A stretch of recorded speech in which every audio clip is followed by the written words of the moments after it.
رمضان يا رمضان رمضان يا رمضان رمضان يا رمضان بسم الله الرحمن الرحيم الحمد لله والصلاة والسلام على رسول الله. Урматтуу бир туугандар, аталар, энелер, эжелер, карындаштар, Аллах Таала туткан розоңуздорду кабыл кылсын. Жараткан Аллах Таала мына ушундай ыйык күндөрдө кылынган хайыр, ихсан, садакаларды кабыл кылсын. Мээримдүү пайгамбар өзүнүн куттуу хадисинде من فطر صائما كان له مثل أجره غير أنه لا ينقص من أجر الصائم شيئا. Kimde-kim bir adamdın oğuzunu açıra turgan bolsa, al adamdın, orozo tutkan adamdın soğuğundan kıpındayda kemi östen, oğuz açırgan adamga soğuk bolot deydi. Bugün mına uşunday bir çoğun iş-çarаны uyuşturup, uşuğa sebep bolgan eceleribizden, ağalarыбызdan Allah Taala razı olsun. Jaratkan Allah Taala eki dünyösün abat kılsın. Jaratkan Allah Taala Peygamber sallallahu aleyhi ve sellem sүйünçülөгөн, kimde-kim bir adamdın oğuzunu açıra turgan bolsa, murdaki ötken günöleri keçirilip, denesi tozoktan kutulat deyt. Mına oşol deneleri tozoktan kutulgandardan kılsın ya Rabbana Rabbal Alamin. Urmаттуу бүгүnkү биздин коноктору, өзгөчө мына кээ бир дене мүчөлөрү ооруган биздин бир туугандарыбыз, жараткан Аллах Таала бул дүйнөдө кээ бирөөлөргө мына ушинтип ден соолук менен сыноо берет экен, кээ бирөөлөргө бала менен, кээ бирөөлөргө ден соолук, өмүр менен, убакыт менен, байлык менен ар кандай сыноолор берет экен. Мына ошол сыноолорду эгер пенде жаратканынан деп туура кабыл ала турган болсо, Аллах Таала эртең кыяматта сообун эселеп берет экен. Жараткан Аллах Таала хадиси кудсиде إذا وجهت إلى عبد من عبيد مصيبة في بدنه أو ولده أو في ماله واستقبل بصبر جميل استحييت يوم القيامة أن أنصب له ميزانا أو أنشر له ديوانا.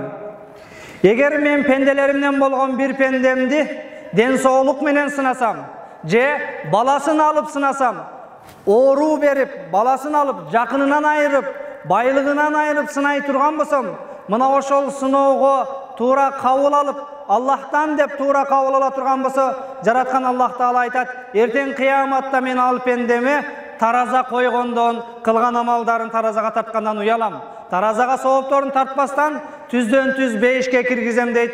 Бүгүн мына кээ бир мүчөлөрүңүздөр оорукчан болгону менен сиздерге мына Аллах Тааланын сүйүнүчү эртең кыяматта иншаалла мына ошол эсепсиз Аллах Таала сооп күнөөлөрдү таразага койбостон түз бейишке кире турган инсандарсыздар. Урматтуу эжелер, аталар, кээде өзүңүздөрдү ден соолугу мыкты болгон, ден соолугу аман болгон инсандардан төмөн сезишиңиздер мүмкүн. Бирок бүгүнкү биздин коомчулуктагы кээ бир алты мүчөсү аман болгон инсандарды көрүп туруп, балким мына ошол алты мүчөсү аман болуп көчөдө тайраңдап жүргөндөн көрө, кээ бир мына сиздерге окшогон кээ бирөөлөргө окшоп коляскада же көзү көрбөй калганы жакшы эле дегин келет. Анткени мына ошол эртең кыяматта Аллах Таала сиздерди эсепсиз бейишке киргизет экен.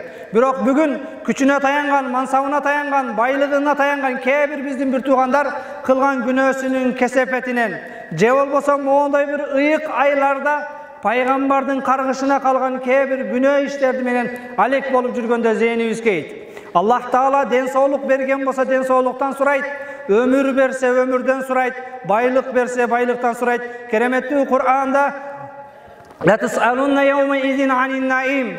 Эртең сөзсүз мен берген неаматтардан, жакшылыктардан сураласыңар дейт. Сиздер эртең кыяматта түздөн түз бейишке кирүүңүздөргө бир эле себеп экен.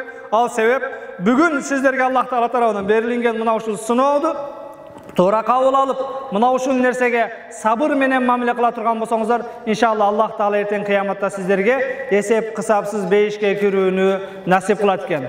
Урматтуу мусулман бир туугандар, күндөрдүн биринде Пайгамбар саллаллаху алейхи ва салламга сахабалары келип, мына бүгүн да биздин башыбызды бириктирип, бир туугандарыбыз жакшы иштерге себепчи болуп отурат. Пайгамбар саллаллаху алейхи ва салламга келип, "Я Расулаллах, айюнна сахабу илаллах", адамдардын кимиси Аллахка эң жагымдуу, эң сүйкүмдүү, ахаббун наси илаллах, Аллах Таалага эң сүйкүмдүү адам анфаухум линнас, адамдарга пайдалуу болгон адам дейт. Ва ахаббул амали илаллах сурурун tudkhiluhu ala muslim, ala mu'min. эң Кудайга сүйгөн амал бир ыймандууду кубантып коюу, жүрөгүнө кубаныч тартуулап коюу дейт. Пайгамбар саллаллаху алейхи ва саллям ораза туткан адам эки түрдүү кубанычка ээ болот дейт. Биринчиси мына ошол ооз ачар учурунда бир тамак жеп сүйүнгөн болсо, экинчиси жараткан Аллах Таалага жолуккан күнү мына ошол жерде кубанат, ошондо сүйүнөт дейт. Урматтуу мусулман бир туугандар, урматтуу агалар, эжелер, мына ошол бүгүн биз ооз ачканда кубанып аткан болсок, мына ушул биздин кубанычыбызга себеп болгон бир туугандар тууралуу Аллах Таала ахаббул амал илаллах, Аллахка сүйгөн, Аллахка эң жаккан амал сурурун tudkhulu ala mu'min, ыймандуунун жүрөгүнө киргизген кубаныч, бул эң жагымдуу Аллахка сүйгөн амал дейт.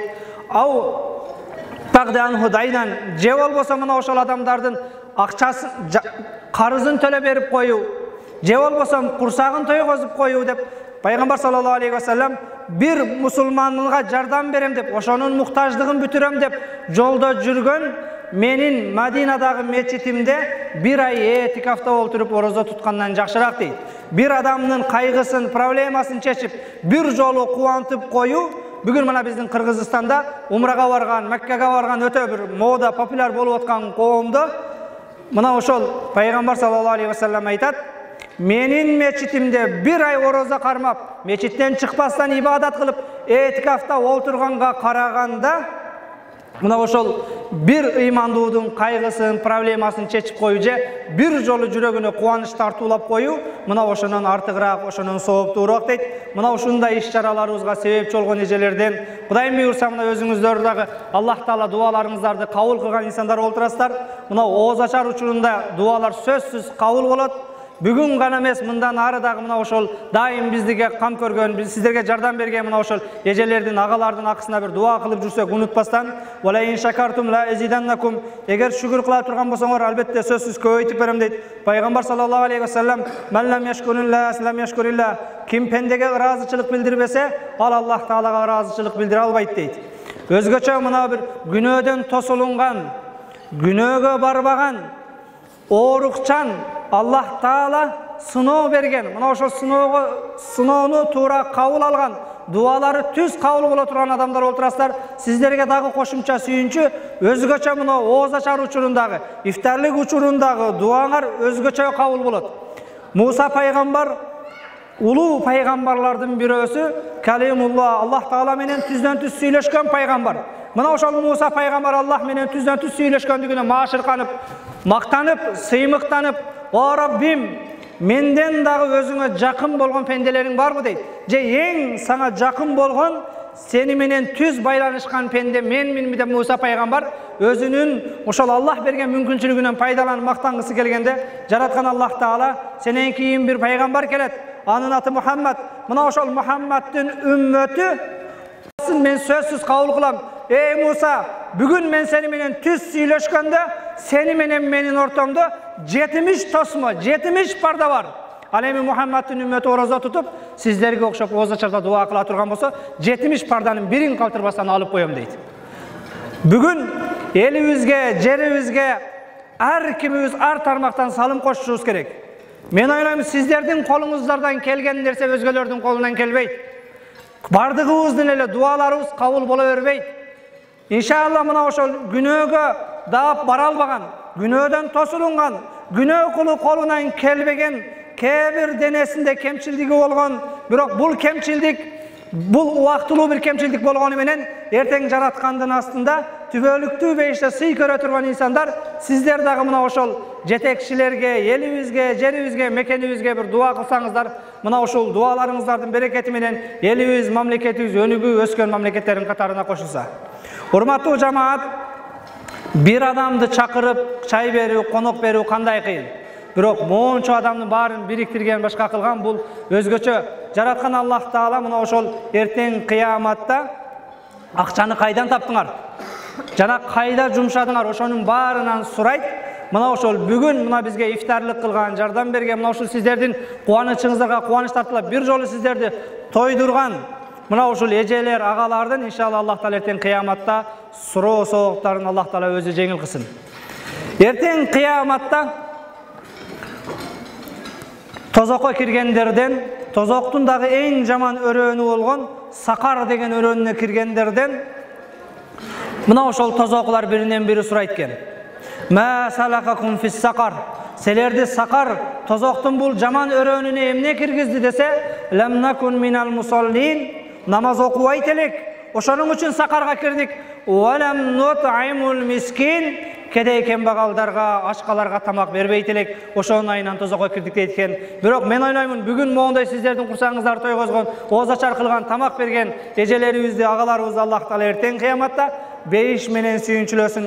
Жалпыңыздардан Аллах Таала разы болсун. Туткан орозолоруңуздарды кабыл кылсын. Рамазан айы бул Аллахнын рахматы, мээрими, кечирими жааган ай. Мына ушул айларда Аллахнын рахматын элибизге, жерибизге, кечиримин жалпы тууган уруктарыбызга, мына ошол вахирутку минан ниран, акыркы 10 күндүгү тозоктон кутулууга себеп боло турган улуу айларда, улуу күндөрдө турабыз.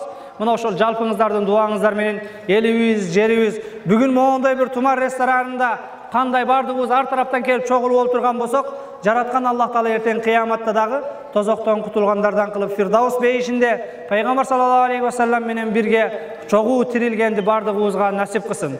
Урматтуу эжелер, агалар, дүнүйө убактылуу экен. Дүнүйө бир канча сааттардан турат экен. Мына ушул убактылуу дүйнөдө Аллах Таала тарабынан ар кимге ар кандай сыноо берилет экен.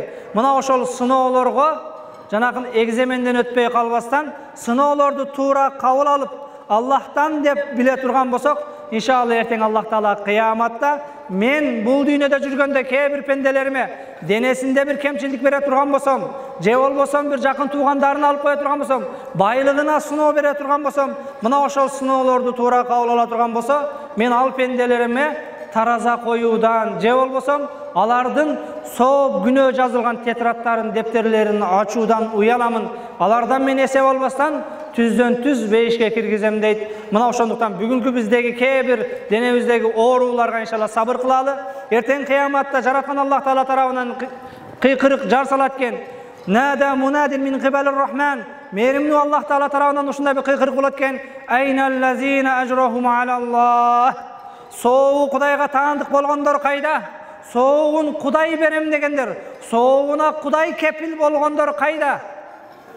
Мына ушундай кыйкырык болгондо 3 түрдүү адамдар турат экен. Мына ошолор биз деп, ошолордун бирөөсү сабырдуулар. Анткени Аллах Таала кереметтүү Кур'анда Аллаху юхиббус сабирин. Аллах сабырдууларды сүйөт.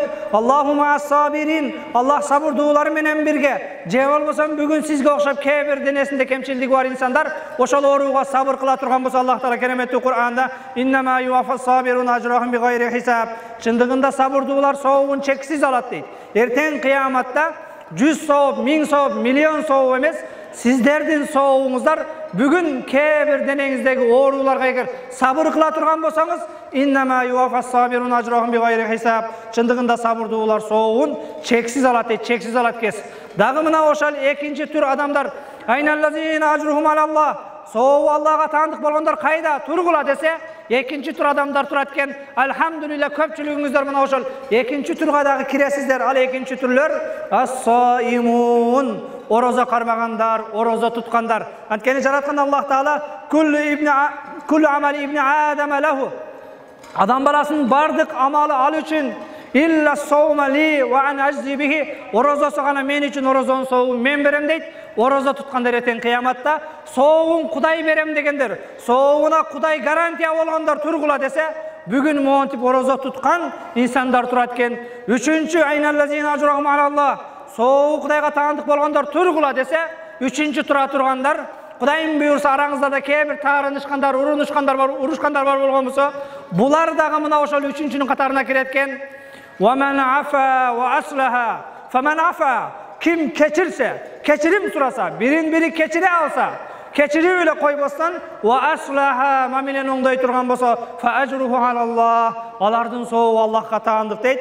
Erteң kıyamatta, o Rabbim menin soğuğumdu özüm berem degensin, menin soğuğumdu ber dep, 3 türdü adam turatken. Alardın birincisi бүгүн кээде ден соолугуна, өмүрүнө бир коркунуч келгенде, зыян келгенде, кемчилдик болгондо сабыр кылгандар экен, экинчиси ораза туткандар экен, үчүнчүсү бири-бири менен таарынышкандар болсо, ошол бирин-бири кечиргендер кечирүү эле койбостон, мындан ары койчен 5-6 күндүк дүйнөдө өмүрдө таарынышпайлы деп мамилени оңдогондор экен. Жараткан Аллах Таала иншалла бардыгыңыздарды мына ошол эртең кыяматта айналлазина ажрухум алаллах, соо Кудайга таандык болгондор тургула, кайдасыңар дегенде, мына ошол бүгүн денесинде кемчилдиги болуп, кээ бир оорулору болуп, Кудай тараптан сыноо алган бир туугандарым, мына ушул Тумар ресторанынын ичиндеги бардыгыңыздар иншалла, Аллахым ошолор бизбиз, сен биздин денелерибизге, дене мүчөбүзгө оору бергениңде биз сабыр кылгандарбыз, ошого карабастан ораза туткандарбыз.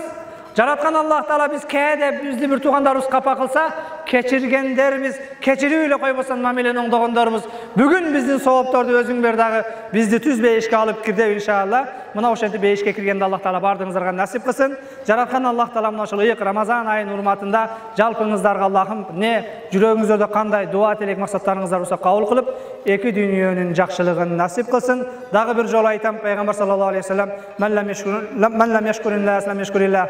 Пендеге ыраазычылык айтпаган адам Кудайга да ыраазычылык айта албайт дейт. Мына ушул сиздердин жүрөгүңүздөргө бир кубаныч тартуулайын деп, бир жолу оозуңуздарды ачырайын деп, орозоңуздардын соогуна шериктеш болоюн деп, мына ошол жүрөгүңүздөргө кубаныч тартуулаган эжелерибизден, агаларыбыздан Аллах Таала разы болуп, өтүп кеткен тууган уруктары болгон болсо рахматына алып, бейиштик инсандардын катарына кошсун. Ассаламу алейкум ва рахматуллахи ва баракатуху.